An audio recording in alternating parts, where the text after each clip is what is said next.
est-ce que toi, vu que vous avez étudié ça du temps de Freud, quelle était un peu la maladie sociale prépondérante? La névrose. Ok. Mais après, névrose, c'est large. Bah, si tu veux, bon, après il y a la clinique freudienne comme telle, avec l'hystérie, etc. Mais tout le modèle freudien d'interprétation, si tu veux faire un lien entre Freud et le social, c'est très clair dans le malaise dans la culture. Par exemple, mais c'est clair dans le texte précédent, le modèle, c'est celui d'un impératif, c'est pour ça qu'il parle de Kant d'ailleurs, hein, d'un impératif social très structuré qui vient du haut, d'où l'incarnation ensuite dans la forme du Père. Hein.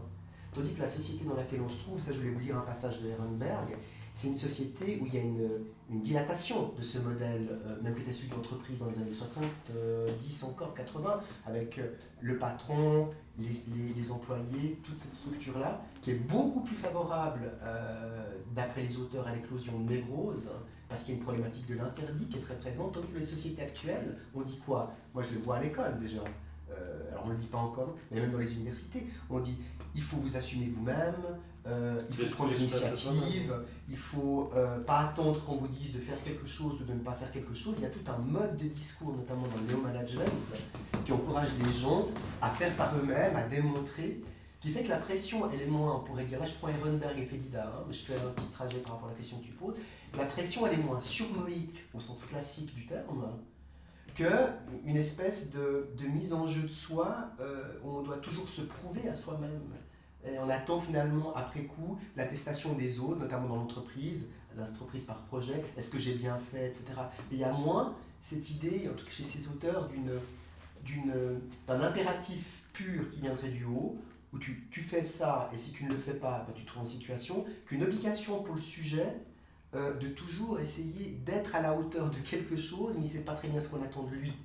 Et ça, pour Félida, qui s'inspire beaucoup de Ehrenberg sur cette question, c'est très clair. C'est-à-dire que le modèle social ayant changé, le nôtre est beaucoup plus celui de l'adaptabilité, Ma question, de la flexibilité que celui de l'impératif, si tu veux, social. Mais ma question, c'est par rapport à des données historiques. Qu'est-ce qu'on sait enfin, je trouve que c'est toujours compliqué de comparer des diagnostics actuels avec des diagnostics passés parce que les mots, les significations changent. Mais qu'est-ce qu'on a comme données historiques sur les troubles prépondérants qui étaient soignés ou pas soignés du temps de Freud? C'était un peu ma question. T'es mieux placé que moi pour le savoir déjà. Non, mais oui, parce que déjà la désignation des troubles à l'époque, on l'avait vu avec le cas Allen West, Olga suggérait que c'était peut-être une forme d'autisme plutôt que... Donc déjà, entre un cas qu'on dirait aujourd'hui et un cas tel qu'on le lisait à une époque, il peut y avoir des changements, puis on ne faisait pas des statistiques comme on les fait actuellement. Oui. Il n'y avait pas le modèle de contrôle des comment dire, statistiques des maladies n'était pas le même que le nôtre. J'aurais de la peine. Ce qu'on peut comparer par contre, en tout cas c'est ce qu'ont fait ces auteurs, hein. Ce qu'on peut comparer c'est les modèles d'interprétation. Par exemple chez Freud, la notion de conflit psychique elle est première, elle est décisive, elle est très liée à la société dans laquelle il se trouve. Il le dit lui-même. Tu sais, il y a un texte qui date de 1907, je crois qu'il s'appelle quelque chose comme la morale sexuelle, la morale sexuelle. Ensuite, évidemment, avec Totem et Tabou, là de manière plus large, et avec les textes des années 30, il s'intéresse de très près à la forme sociale dans laquelle il se trouve. Il fait je ne sais pas ce qu'elle vaut après coup, hein, il fait une corrélation très étroite entre le type de maladie qu'il voit, la place du surmoi, qui se dégage d'ailleurs en parenthèse à partir de l'analyse de la mélancolie, hein, c'est là. Oui, ça c'est très intéressant parce que là, ça contredit un peu la thèse de Binswanger du naturalisme de Freud.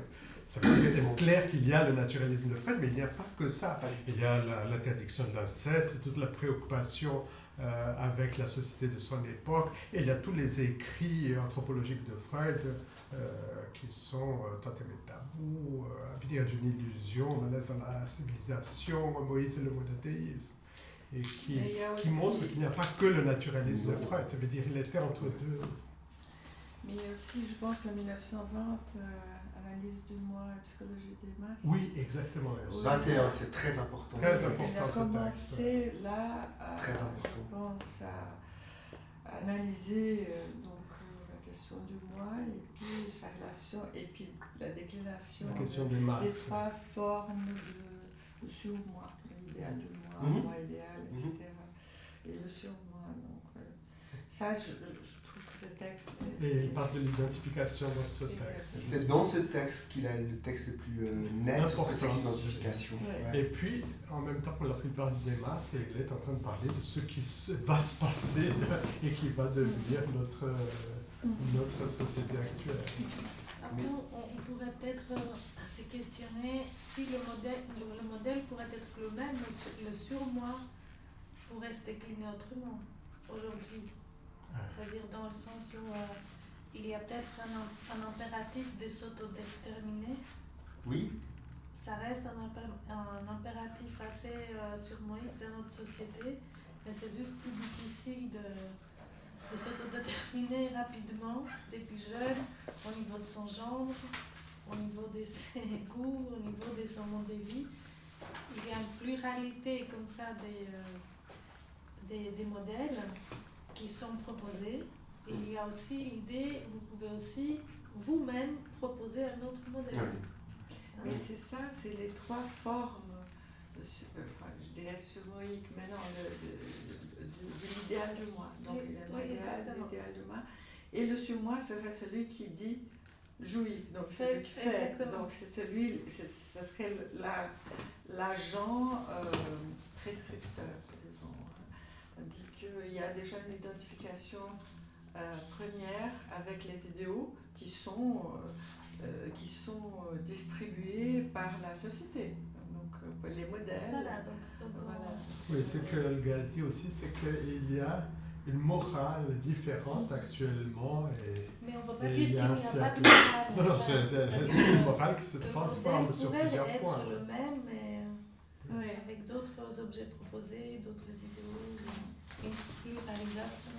Il y avait, si pour aller dans votre sens, mais je m'excuse, j'ai plusieurs feuilles, désolé. Moi je notais par rapport juste pour l'arrière-fond donc de ce que dit Félida, parce qu'il le cite à plusieurs reprises, Ehrenberg, dans le texte lui-même, mais il ne va pas décrire de manière exhaustive ce que dit l'auteur. Et moi je notais ceci de Ehrenberg lui-même, pour simplifier à l'extrême, disait Ehrenberg dans un article, on pourrait dire, mais c'est une simplification, on pourrait dire que la névrose au sens de Freud est une pathologie du désir, du conflit et de la culpabilité, qui permettait de nommer certains problèmes suscités dans un mode de vie régi par, là c'est foucaldien, la discipline, l'obéissance, l'interdit, d'où totem et tabou. La dépression, dit Ehrenberg, et c'est avec ce constat en quelque sorte que Félida se retrouve, la dépression est une manière de nommer d'autres problèmes engendrés par une société où les idéaux sociaux sont l'accomplissement personnel, le droit de disposer de soi et de choisir son style de vie, tu disais, l'initiative individuelle, elle accompagne la montée de la référence à l'autonomie individuelle dans la société, dans la vie sociale. Alors je ne pense pas qu'il dit, on peut utiliser évidemment le terme de surmoi, je pense qu'il ne dirait pas le contraire, mais que c'est quand même deux modèles où le référent symbolique, Où l'idéal change. où l'idéal change, quoi. Ouais.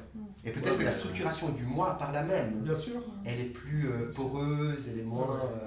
Oui, mais l'idéal à voir avec le surmoi, donc il y a quelque chose de beaucoup plus horizontalisé.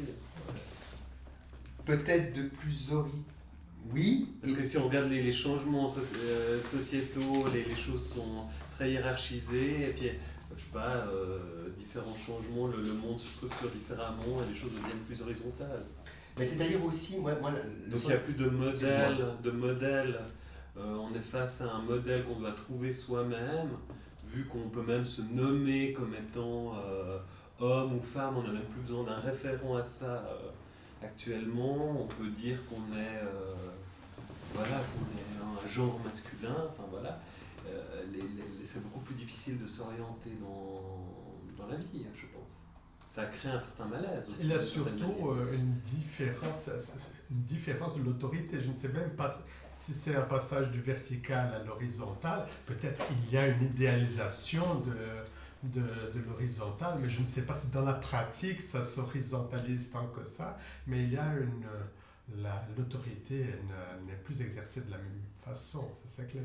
Mais on voit, mais je m'en rappelle toujours, ça m'avait énervé à l'époque, mais c'est tellement vrai, d'une certaine manière. C'était Besson qui, dans une conférence il y a 20 ans peut-être, il disait oui, maintenant on est dans un supermarché des psychothérapies. Puis j'étais là, ah, quelle horreur! Pour moi, il n'y a que la psychanalyse et j'étais scandalisé.